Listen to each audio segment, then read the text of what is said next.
Hello, everyone. A warm welcome to all of you joining the call from around the globe. My name is John Thomas. I'm the Humanities Team Conscious Business Program Coordinator, and I'm one of the hosts of the Living in Oneness 5 Pillars for Success Summit.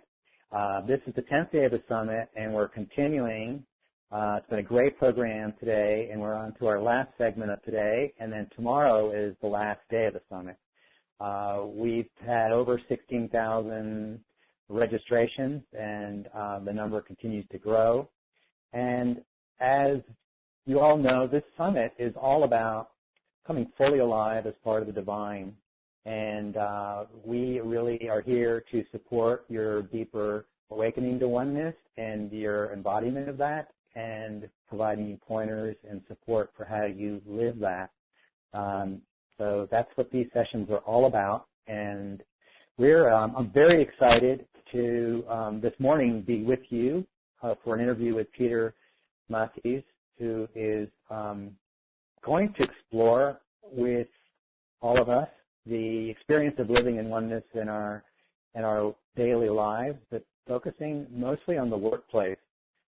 Peter is a brilliant and inspiring leader who's very skilled at helping individuals, teams, and whole businesses become more awake, alive, and connected to oneness to achieve success. And it's going to be an exciting interview.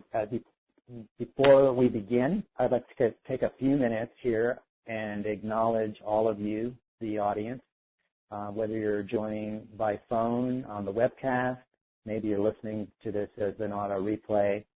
Welcome, and thanks for participating. Also, I want to remind you that during the summit, we're offering a special discounts for the upgrade packages. There's a $100 discount offered for each of the different packages.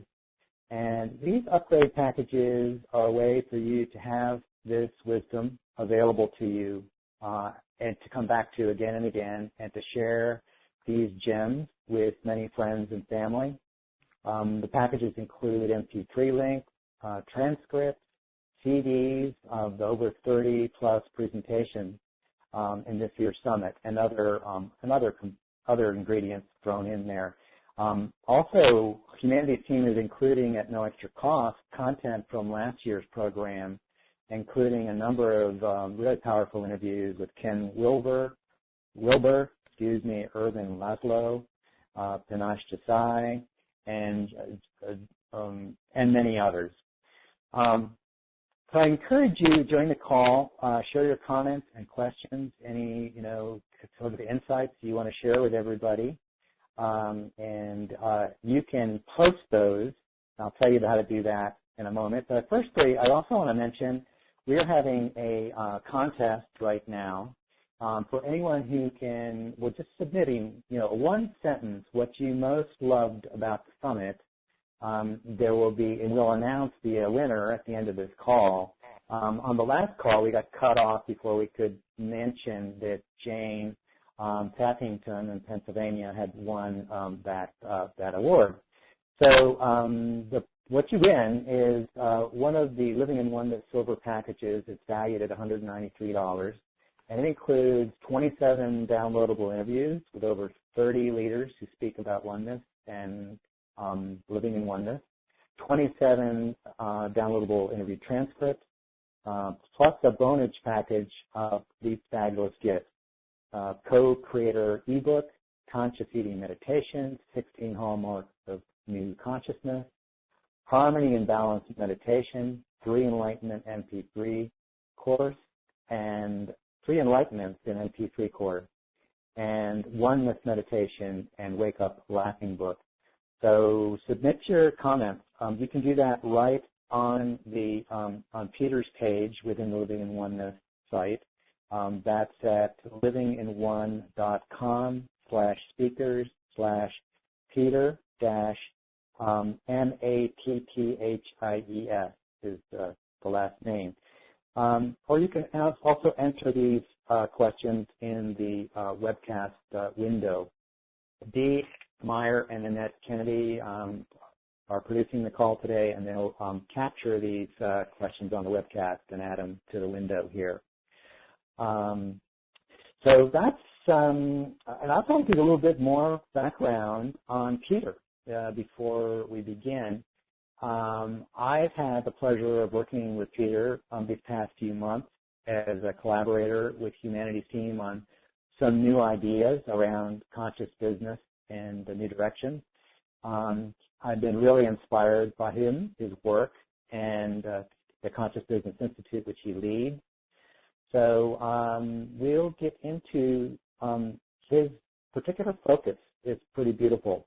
It's all about helping businesses focus not just on profit, but on people and on the planet and achieving success in more holistic ways. So for the benefit of listeners who may not know you, Peter, I'll just say a little bit about your background, and then we can jump right into the question. Peter Matthies is a former technology entrepreneur, venture capitalist, and founder of the Conscious Business Institute, an international organization focused on providing new leadership approaches for global organizations, including BMW Group, Intel, Siemens, Allianz Insurances, and other companies. Before founding Conscious Business Institute, Peter had a rich career, and he was involved in international technology and finance business for 17 years. He served as a principal for one of the world's leading private equity and venture capital firms, Apex Partners and Company, and for business partners, a $1 billion pan-European venture capital fund. Peter started his career at Anderson Consulting, now known as Accenture, in Germany.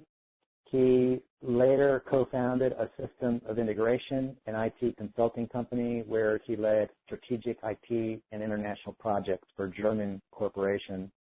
Peter's published a couple of books and over 100 articles on business, finance, leadership, martial arts, and technology. He served as president of the German Venture Capital Club. He helped promote corporate governance and financial and financing environments based on integrity and mutual benefit. Peter also serves as a global advisor and German chair of the Climate Prosperity Alliance and is on the board of several for-profit and nonprofit organizations. He lives in Santa Barbara, California, and where he is today and where he's joining us. So, Peter, thank you for joining us here. Yeah, thanks so much for having me, John. It's a pleasure to be here. Excellent. So we have some questions that I've been really anxious to ask you, Peter, and also we'll be looking for questions that come in online. But to start off, I am really very anxious to find out more and ask you to share more about your own personal journey that led you to where you are today, you know, your outer journey and your inner journey. You had a very successful career in technology consulting and venture capital with some big and well-known companies. But at a certain point, you decided to move in this new direction of conscious business. And that is the change I'm sure we're all curious to hear about, sort of like what inspired you, and was there any event or epiphany that kind of set you off in this direction? Yeah, well, it was definitely a journey. I can't really say it was some kind of a pivotal point that made this change. It was more of a growing dissatisfaction that really started at the beginning of my career when I worked first as an intern at Siemens and then later at Accenture, or at that time Anderson Consulting. I can still remember I was on a client assignment in Holland, and I woke up in that hotel and looked at myself in the mirror and I said, oh my God, what am I doing here? Is this what I want to be doing with my life? And again, I walked throughout the day and then went back to Munich to the office and started asking some other people about it. And to my surprise, most of them said, well, we actually feel the same way. It's not really inspiring what we're doing, but what shall we do? We have to earn money here, right? And so those were kind of the answers that I got back. And for me, that wasn't really sufficient. I continued asking the question, isn't there another way to work? Because this doesn't seem to be A, efficient, and B, nurturing to our souls. And so my first step was really to think that if I would be running my own organization, if I would found my own organization, I could call the shots, I could determine where my path was going. And so that's what we did with a couple of partners, and we built that organization to a nice size. But I came to exactly the same point, that I was sitting in my office one night, and I actually looked out of my windows, which were facing the Zugspitze of the Alps in Munich, and I looked up and I saw the Zugspitze in this stunning, beautiful alpenglow, and it completely stopped me in my tracks, and I said, what is it that I really want to do with my life? This is not it. What's the purpose of this?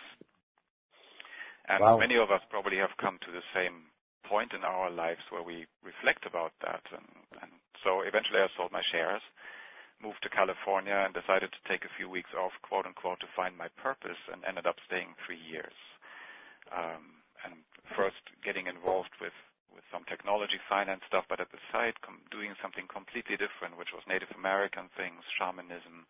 We traveled around the world to interview people that were really living off the beaten tracks. And it completely changed my mindset, my perspective, the way I think the world works. And through that, obviously, the way I thought about work. And after those 3 years, I took it back into the business world, and I said, okay, now this is cool. I want to take this into the business world and change that.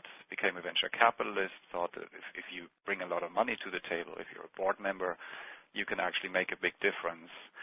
But then again, if you're reporting to people that are just in it for the money, it's not so easy. So I guess after 10 years or so, I came to a pivotal point where I said, now I need to step away. If I really want to find a different way to work, to build businesses, I need to walk the talk. And so I packed my bags, quit everything I had, basically came to California. And again, the first months were really beautiful because it's sunny here and you have a great time, but then life kicks in again and you said, oh my God, what did I do? And so I had a few very intense and very difficult years along the way, but then over time I founded the Conscious Business Institute and developed these new approaches. And now, as you say, we're working with some of the really big companies in the world to help them shift. So it's not been a pivotal point, it's been a long journey. But it's worth it. No. Yeah, no, it sounds like that, and yet it's I'm hearing a familiar theme. Many people do come to that moment where they're staring in the mirror or looking out the window, as you described, looking at the Alps, and let those moments slip away. And it's how beautiful. It's something, and you felt so powerful that you're willing to walk away from all of that and give yourself those 3 years of, deep discovery, and came out of that, it sounds like, with an entirely new perspective. Yeah. There's this uncertainty that we face along the way. So if a friend of mine says, how far can you go into the woods? I mean, how long, when you feel uncertain, oh my God, how long is this transition going to take? We don't know at this point. And that's the scary part. And obviously the answer is you can only go in 50% because then you're going out. We just don't know how long it's taking, and that's sometimes really challenging. Yeah, so beautiful. And it's great about the Living in Oneness Summit. We hear, again, these stories because there is that uncertainty, that not knowing, and a willingness to kind of live in the unknown when we turn away from the conventional path that's been laid out and start being spirit guided or guided by integrity or truth, or whatever name we want to give that. So that's thank you for that background, and I'm curious, Peter. So that led you to this journey led you to creating the Conscious Business Institute, and I know you struggled for a few years for it to get really on its feet and going. But can you talk about that and tell us, for you, what does conscious business mean, and what are what are the opportunities for business to become a vehicle for transformation? This whole idea of living in oneness. Yeah, that's a great question, because I think when we look at conscious business, we all have an idea of how it could look like. When we're dissatisfied with the way companies are run, we all have an idea, man, this should look like this way. And we call it conscious business, we call it enlightened business, whatever we call it, but we have an association with that. But we don't really know what it is, how it manifests in a different way oftentimes. So for me, for example, the idea about the conscious business came to me on a plane when I was in half sleep, and I got this name and I was wide awake, and I wrote it down and said, this is what I do with my life, no questions. But we had a similar situation in the beginning where we were sitting with a team of people around the table and say, what is this really? What are we going to do? Are we going to call this conscious business? What is this really? So I think it's really important to realize that to make it more tangible, to maybe call it a name, but then make it more tangible. So the question, what does conscious business mean to me? It's really not about businesses, because businesses are entities that are run by people. So if I go back to the venture capital times, we looked at maybe 1,000 companies a year. So we met with literally hundreds and hundreds and hundreds of management teams. And when we looked at companies, we assessed them, we turned every stone, and maybe we would invest in one of them or two of them every year. So a tiny percentage. And out of these 1 or 2%, maybe only 10% would make it. So we asked ourselves the question, why is it so few? And the reason it is so few, I believe, is it's because about people. Because in the end, the investment criteria that we have were team, team, team. That's it. We looked at the finances, we looked at the IP, we looked at the software and all these kind of things, but in the end, can the team pull it off or not? So if we want to change something in organizations, we have to think about people, not about business. Yeah. So to me, to your question, what does conscious business mean, is really an organization where the people, the leaders, and everybody is really, first of all, aware of their strengths and their weaknesses, their authenticity. What that really is, we oftentimes don't know. But to become aware of that. And the second thing is to become conscious and accountable for their behaviors and actions. So whatever we do, what influence does it have on the people around us? What influence does it have in the products we create? What influence does it have on society and the world at large? And the example I oftentimes use is the Native American examples of the 7 generations. That if we make a choice, the Native Americans thought 7 generations ahead and thought, what impact does this have on the world if I make this decision now? And if you look at organizations that are focused on quarterly profits, for example, you can see that we're light years away from that. Yeah, no. If we look at how many businesses operate, they're clearly not thinking they're not thinking through even this generation, let alone seven generations. Yeah. So that's beautiful. And so that perspective of the Native American perspective of thinking through 7 generations kind of informed how you're offering at Conscious Business Institute. Yeah, and it's difficult to do. Maybe you can intersect here. It's really difficult to do if you're sitting in the boardroom and say suddenly we need to think about 7 generations. It's not going to work that way, I believe. Mm-hmm. But there's a transition to that kind of a thinking. Yeah, and you ask what kind of opportunity is there for business. I think the opportunity is huge to look at this new and different way of running organizations. It doesn't need to be 7 generations ahead thinking that way, but to look at a different way. And the reason why I think so is because the global environment that we're looking at, so globalization, increasing crisis, finance crisis, global resource crisis, talent management, all these issues are adding a complete new set of challenges for organizations. If you look at Harvard Business Review, they say none of us have been here before. We have no idea how to deal with the situation. So the current leadership approaches just cannot cope with that kind of an additional pressure, complexity, and change that's ahead of us. If we look at anybody in the work world, and I do a lot of speeches, for example, and I ask the people, if you look at your workday, your 24 hours that you have as a table, how full is it? And everybody says it's packed. We can't add more stuff to it. We're busy to the rim.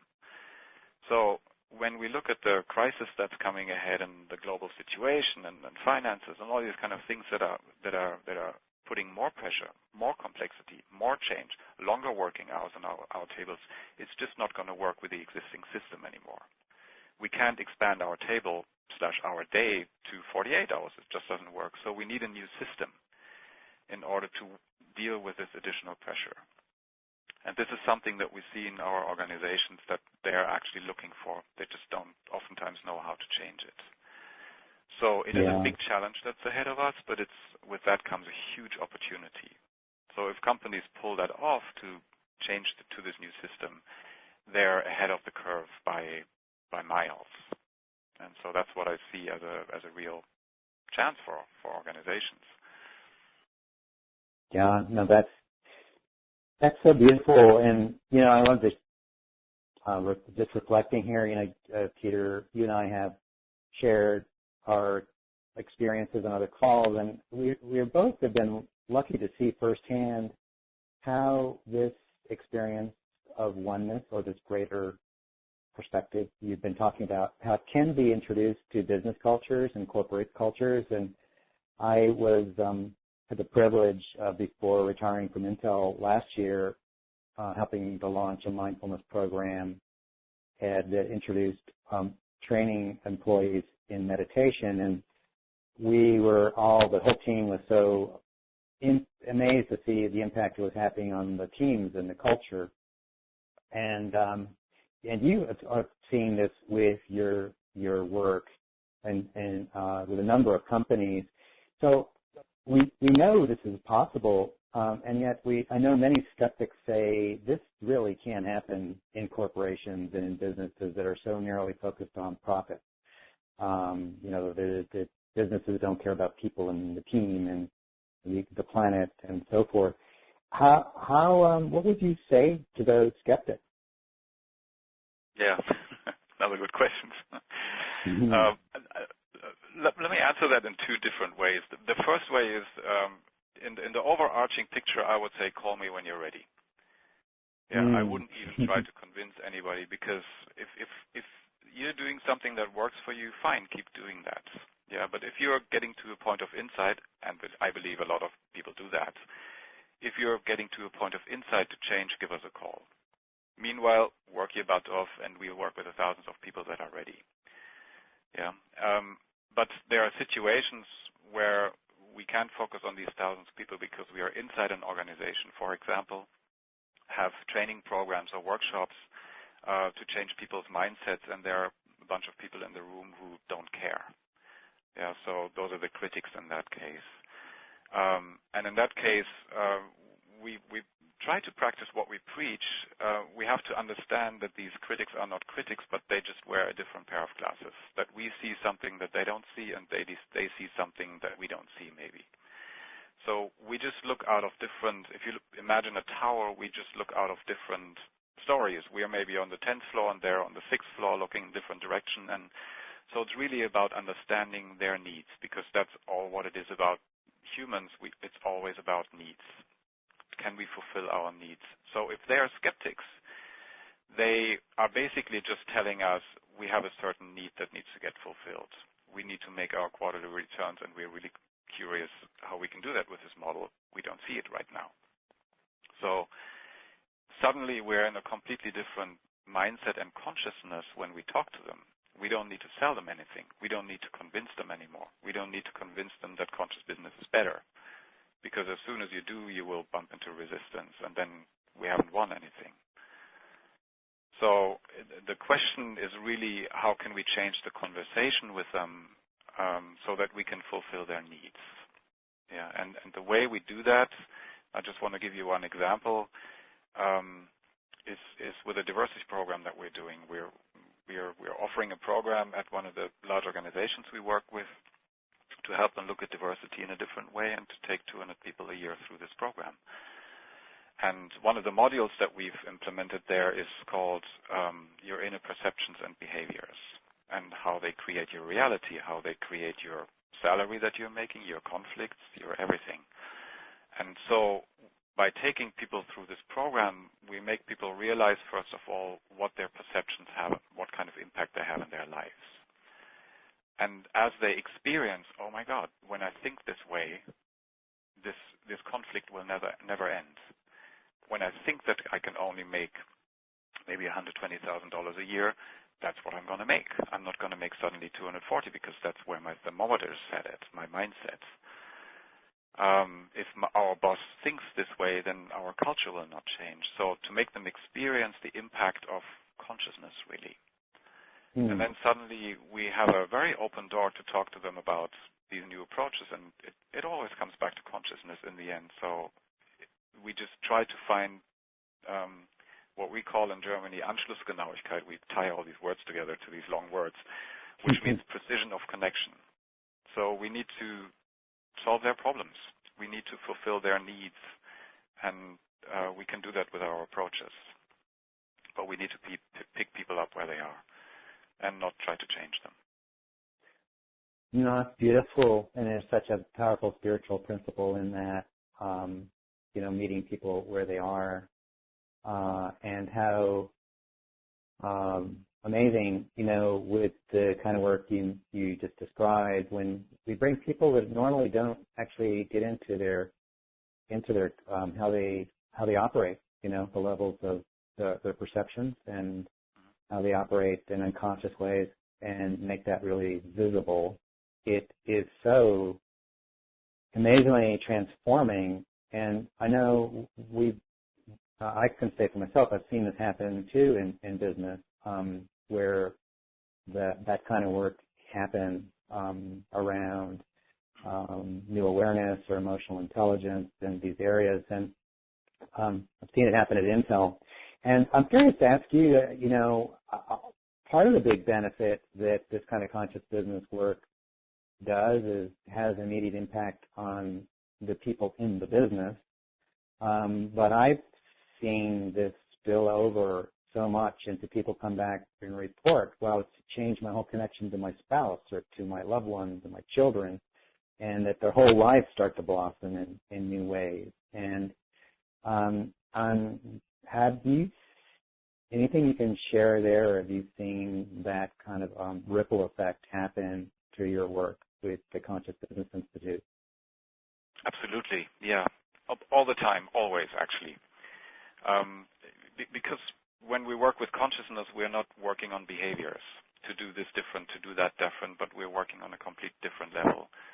So if you look at certain trainings, let's say you have a sales training, you have sent somebody in, how do you sell better? It obviously helps you sell better, which is a doing approach. But the way we go is on a different level, which is the being level, the consciousness level. And the consciousness level, if we think about something different, it impacts every aspect of our life. It impacts our personal balance, our relationships, as you say, our body, the energy that we have day-to-day life, and obviously also our work. So what we find, yes, when we speak with executives, there's always a personal component that comes in, and also a personal component or benefit that comes out of the programs. So when we speak about conscious business programs and working on this kind of level, it's not what we call a sheep dip. Yeah, because a sheep dip is when you dunk a sheep in a color, and then the color comes off after a while, which is the problem with many leadership approaches or leadership trainings. But if you, let's say you look out in the sky, and for the first time in your life you see a plane flying through the air, suddenly you can't deny that there's something flying through the air there. Or you close your eyes to it again, but something changed in your consciousness, and you can't undo that change. So working on this level, if you have people provide these insights to people, it creates a sustainable change that is very difficult to reverse. Yeah. So let me give you, Philip, maybe an example from my own experience, how I came to this. Along the way, I worked with one of my mentors, and we included this in our program, what we call personal magic. It's an understanding of what we as individuals bring to the table in our lives. And my personal magic, for example, is called illumination magic, which is the ability to understand human behavior, what works, what doesn't work, and put it in words to people that people go, oh my God, this is a new insight. And at first, Peter, what did you call that magic again? Illumination magic. Illumination magic, right? Yeah, so it's about providing insight. Mm-hmm. So so that people around the planet can go, oh my God, I just can now see it in a different light. And first, this was kind of a gray matter to me. I said, ooh, this is interesting. And yeah, when I think about it, I do that a lot. But at that time, I was working for Apex, and I was doing a lot of spreadsheets and finance stuff with very little insight. Yeah. But now I've shifted my entire job, my entire profession, my entire life to doing as much of that as I can. And I find that whenever I do that, there's never a shortage of anything. It usually hits the mark. People are grateful for it. I'm making money with it. There's a complete sense of flow. And to me, it's not work. You know, when somebody of my clients calls at 11 o'clock at night, there's no issue for me to pick up the phone and talk about these things because it's what I do. It's who I am. So understanding ourselves to that level, providing these insights, creates a huge shift in people to initiate a transition. In my case, to move away from Apex and to actually do something that now does much illumination magic every day. Yeah. So we use business as a vehicle because we spend 50 or 60% of our awake time in business or in our profession. So we can go on vacation and do yoga seminars, yoga retreats. When we go back in our job, we go, oh my God, this sucks. How can I change this? Because we are still, there's this money thing around this. And if we get fired, oh my God, how are we going to survive? So if we can crack this nut, we can crack it. We can make a big shift. So that's why we shift on the business world, because there's a lot of focus, there's a lot of attention, there's a lot of time that we spend on this, and I believe it's time to crack this big nut. But it has a ripple effect on all aspects of life. Beautiful. Yeah, thank you so much for sharing that. And just looking here, a couple of things, just comments online. I want to just acknowledge there's so many coming online here. On Monica in Santa Rosa, California, commenting, our planet is the paradise that everyone is waiting for. Only the one is ready, only when one is ready to be part of this amazing transformation that is happening right now. So thank you for that. Peace and love. Thank you. Let's see if there's other questions we want to pull in.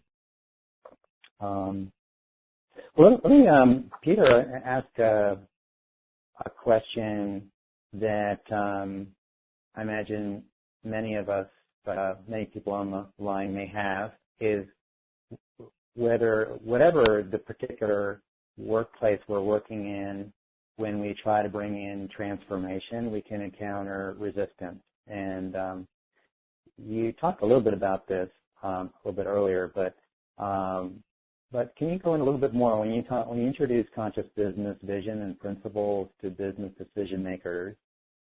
How do you help them overcome any of the resistance they may have? Yeah. It's actually good to pick that up again, because I see many of us who are leading this kind of a transformation, whether it's you in Santa Rosa or anywhere around the world, we are spearheading this. I see many people that I talk to grapple with it because they transform themselves, but then it comes to the point where, oh my God, I now need to make money with this. How can I sustain myself? And so oftentimes we have one foot in the old world, one foot in the new world. And the same is true with the Conscious Business Institute, where I asked, how can we make this available for people and not fall into this same problem? So what we did is we translated these principles into a way that the corporate world, basically anybody can understand, because it's not about consciousness. It's about people here. It's about us. It's about a human world. It's about oneness. It's about everybody wants to live their own life in the best way. We all have that yearning, and I believe consciousness can be the greatest solution for that. But so what we do is not sell consciousness when we go to organization. We don't sell conscious business. What we offer to them is a solution to their problems and a new perspective and a new approach that can solve their problems. When we, like Intel, for example, as you know, since you've worked there, these larger organizations, they all have their leadership visions and their how they want to lead in place. In the strategy organizations or the HR department, whatever, somebody has developed that. So if you can come in and, no, you're going to do conscious business now, it's not going to work. Again, this Anschlussgenauigkeit, precision of connection. So the question is, can we attach to their leadership vision? Is it somewhat in alignment with what we want to do so that we can connect to that and solve their problems that they're having getting it implemented, for example? Suddenly we have something that we can work with. Yeah. Or there's one organization that we work with who wants to change into a more aware organization. Yeah, and they can't do it because the board doesn't really allow it, but they're clever enough that they know that they need it. So how can you do that in an organization where everybody thinks, well, if the board doesn't change, I'm not going to change? So these are really tricky problems. So how can you implement problems that you can instill these principles in an organization on every level and create a change from there? Yeah, but it's not providing conscious business, it's providing solutions to concrete problems that these organizations have. Yeah, it's so beautiful what you're saying. I think that this seems to be the art that you're refining at Conscious Business Institute, and many doing this work are refining that art of how do you take these deep, profound, transformative spiritual principles, but express them in a way that that fits the culture and that can be understood. And so when you say things, it's not going there and talking about consciousness per se, but living a life in the best way or the most fulfilling way. And yeah, I think that's beautiful because I think, and some of our other speakers have mentioned this as well.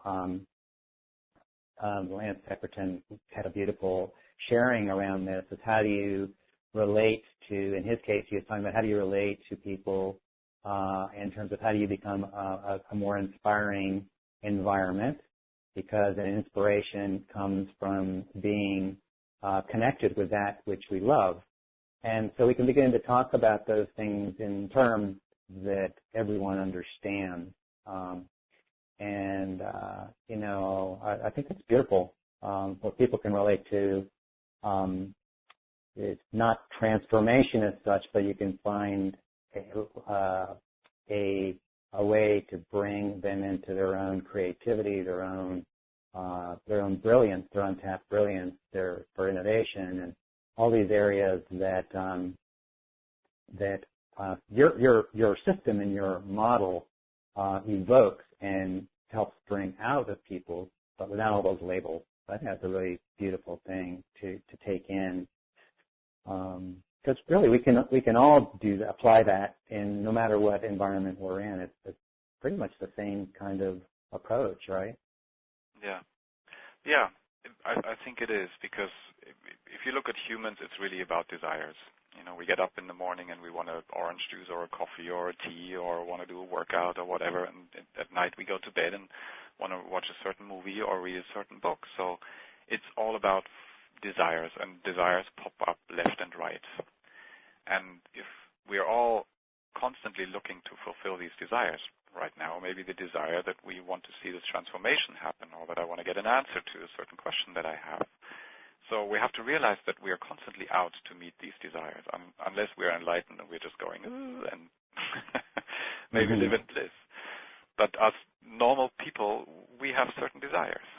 And so the question is, if I can provide a solution to your desires, that's a service. My God, what a gift.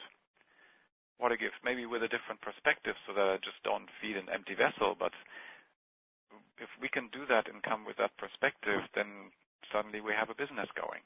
Because if I can fulfill somebody's desires that might not be a spiritual person at all in one of these large organizations, they are going to be eternally grateful if I can help them solve that problem. If I can, and along the way, what we find is that these consciousness approaches usually fulfill these desires, but provide them with a much bigger perspective that they would have never thought about.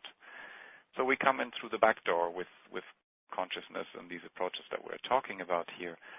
But on the front end, we're really of service to solving people's problems and fulfilling their desires.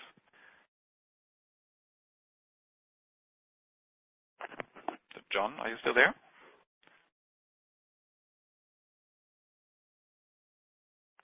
I think Hello? we may have lost John for a minute. Yeah. Sorry. Well, Sorry, you were. I accidentally hit my mute button. I didn't even know it. I'm back. So, no, thank you. Too. That's beautiful. And I wonder just if you could, you've mentioned some of this already, but when you work with your corporate clients, what are some of the big problems or issues that they face that the Conscious Business Institute is working on, and how do you help your customers solve these issues and move forward? If you give maybe just a few examples to give people a better idea of what you do. Yeah, I like to come with a big picture because they're really so diverse. I can't even single out a single issue. The big picture is really the global change that we see and the challenges that arise of that. Finance crisis, energy and resource crisis, influence of governments increasing, banking legislation increasing, for example.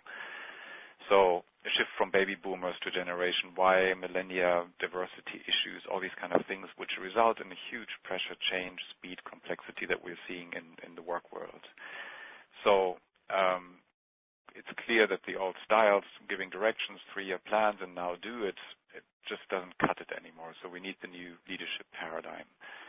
And this need really manifests in different ways. So one problem, for example, that we're just dealing with is the board issuing 20% cost cuts in one large organization. The CEO said you need to cut 20%.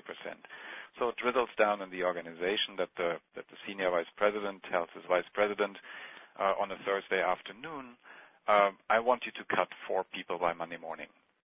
Yeah, and this vice president is on the edge with his people. They're all working like crazy. So he calls me up on the Saturday morning after he's tried to reach his boss and basically said, this is not possible. We're so busy anyway. But the senior vice president says, well, do it. We just need to do it. I don't want to hear about it. That's the problem. And so the vice president calls me up. Oh, yeah, it's the kind of news that makes any sensitive person's heart sink, right? It's not the news you want to get, right? Yeah, exactly. And nobody wants to hear no, so we're having a problem right here. So the vice president calls me up and says, can we look at this issue, because I'm ready to leave the company after 18 years, and I would be able to, if I would be able, I would put in my own money in order to save these people. This is how desperate I am.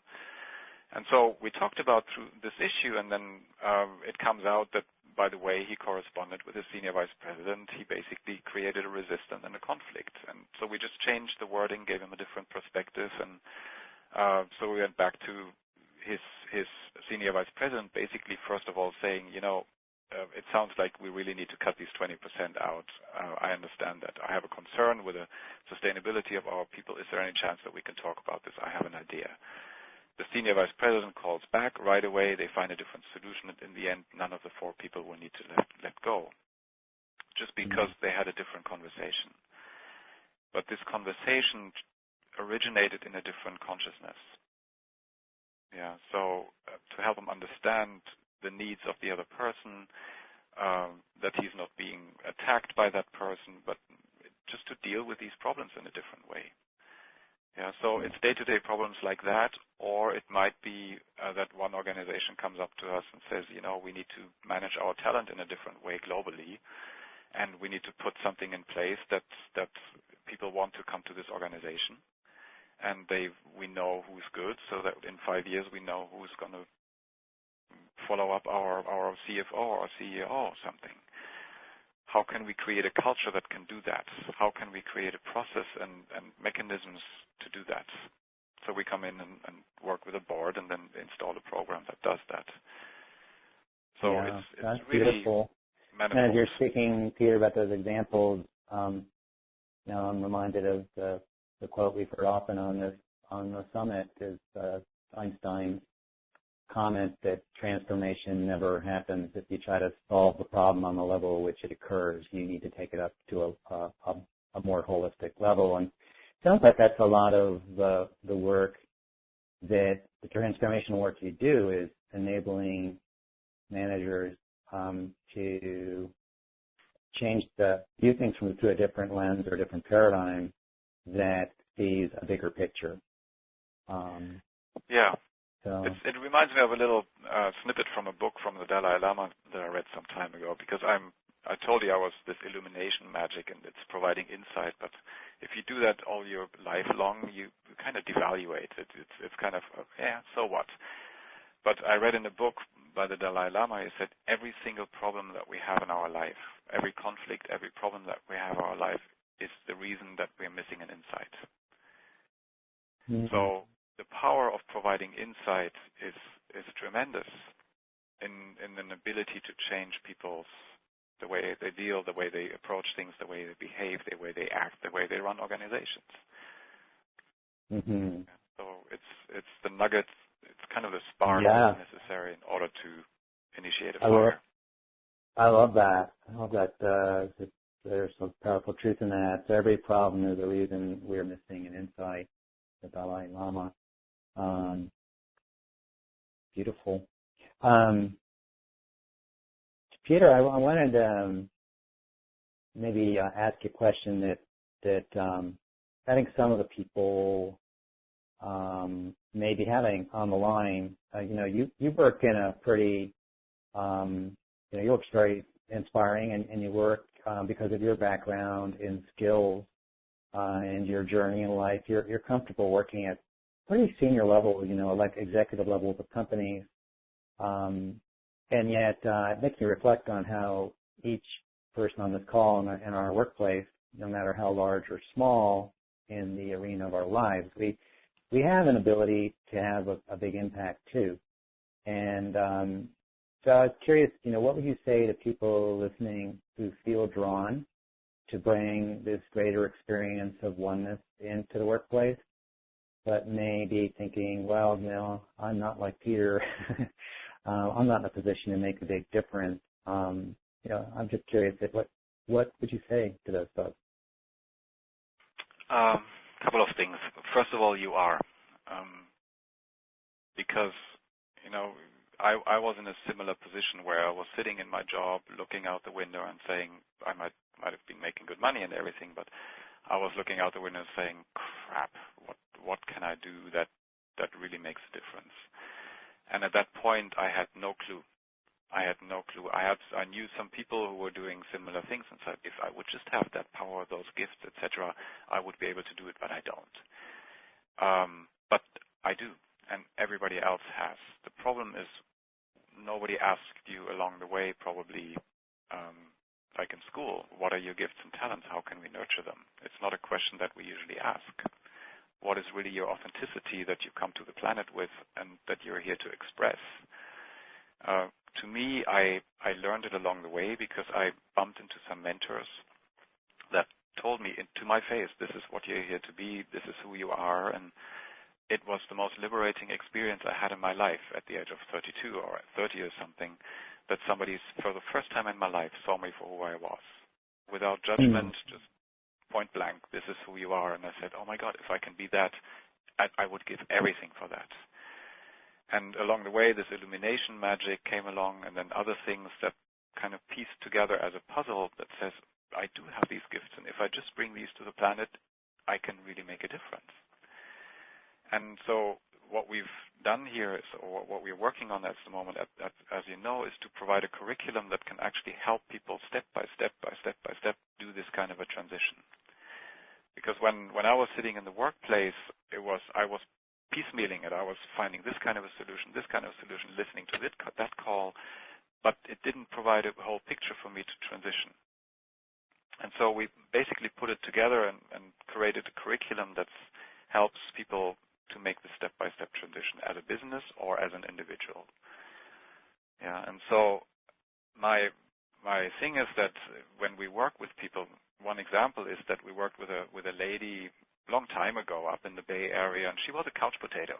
She was on the couch most of the time, and she was working in a hospital, and we started working with her and helping understand the power that she has. And so she started actually becoming the head ER nurse in that hospital. She picked up kickboxing, and she became a power animal, a really, really powerful woman. And we all have that. It's just slumbering. And we need somebody to see us in order to bring it out so it can become conscious in us. And we can let it grow. And then it'll become much more clear how we can bring it into the workplace. So when I have to give a recommendation, it's not just do this and this will work. It's not a one solution fits all kind of a thing. It's more of a more comprehensive thing to understand who we really are. Lead a self-examined life, understand who we are authentically, what are our gifts, how do we tick, how do we make decisions, what are our unique personality traits when we come into the room. And as we know that, we will automatically gravitate to making a difference. Yeah. When I hear the question, what can we do in the workplace? It's like if you're at a cross intersection right now, you're looking down the road, and I said, what can I do in 10 years? The question right now is, am I going to take the left street or the right street, so I can get on the right road for myself, my authentic road. So the first thing is to become clear about ourselves, the Oracle of Delphi, know thyself, so we can make the right turn if you need to make a right turn. And then you'll end up at your destination, because that's just the way it is if we follow our authenticity. Does that make sense?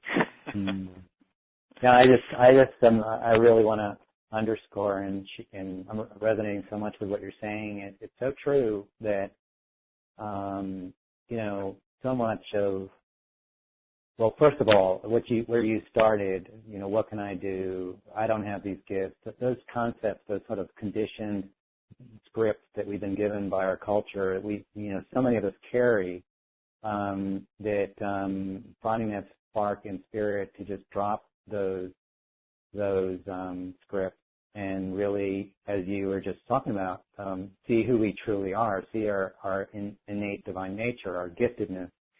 And I'm amazed, as I've seen this in my own life, and I've seen other people experience this, when we show up in all of life, but in this case we're talking about the workplace, when we show up as an authentically who we are in our presence, and stand in that and move from that. There's this great gift I see that you were describing, is that it happened with you the first time a person truly saw you as you were.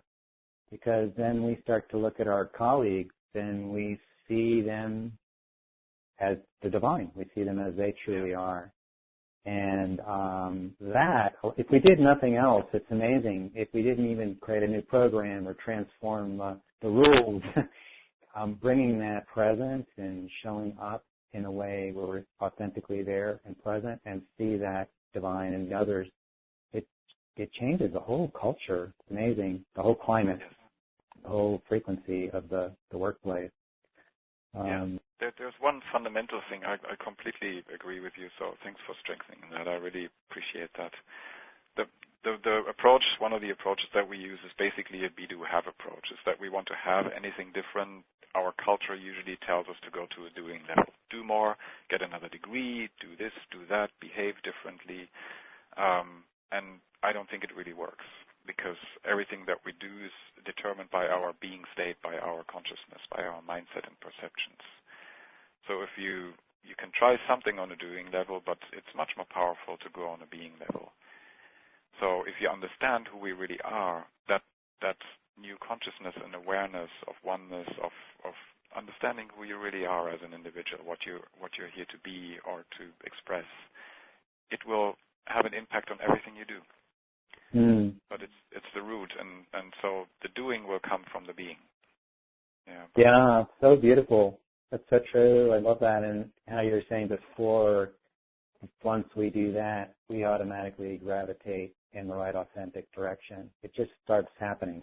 It's quite an amazing thing. And there are bumps along the road. Yeah.